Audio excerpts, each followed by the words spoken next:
એક સમયની આ વાત છે કે એક નાના ગામમાં એક યુવાન માણસ હતો જે શાંતિપૂર્ણ જીવન જીવતો હતો.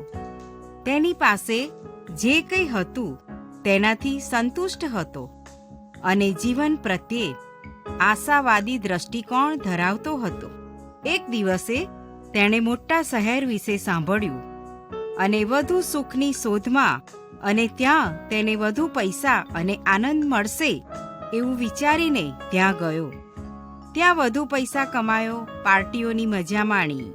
હવે તેને લાગ્યું કે આનાથી મોટા શહેરમાં તો વધારે પૈસા અને મોજ મસ્તી મળશે. તેથી ત્યાં ગયો અને વધુ પૈસા કમાવા અને વધુ મોજ મસ્તીના રસ્તાઓ શોધી કાઢ્યા. હવે તો તેને આનાથી પણ અસંતોષ ઊભો થયો અને વિદેશમાં જવું જોઈએ તેવું વિચારીને તૈયારી કરવા લાગ્યો. અચાનક તેને વતનની અને જૂના મિત્રોની યાદ આવી. તેથી તેમની મુલાકાત કરીને પછી વિદેશ જઈશ એવું વિચારીને વતનની મુલાકાતે ગયો. પાછા ફરતી વખતે આ યુવક ઘાસના મેદાનમાં આરામ કરવા રોકાયો.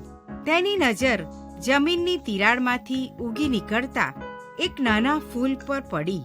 તે ફૂલની સુંદરતા અને જમીનને ચીરીને તેમાંથી બહાર નીકળવાનો તેનો પ્રયત્ન તેનાથી તે આશ્ચર્યચકિત થઈ ગયો.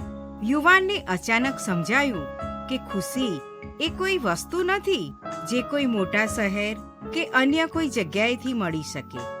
સુખ એ એવી વસ્તુ છે જે પોતાની અંદરથી મળી રહે છે. પછી ભલે ને આપણે ગમે ત્યાં રહેતા હોઈએ.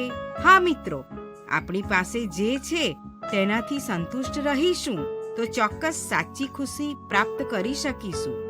બાઇબલ આપણને ગીતશાસ્ત્ર 37:3 અને 4 જણાવે છે કે યહોવા પર ભરોસો રાખ અને ભલું કર, દેશમાં રહે અને વિશ્વાસુપણાની પાછળ લાગ, જેથી તું યહોવામાં આનંદ કરીશ અને તે તારા હૃદયની ઈચ્છાઓ પૂરી પાડશે.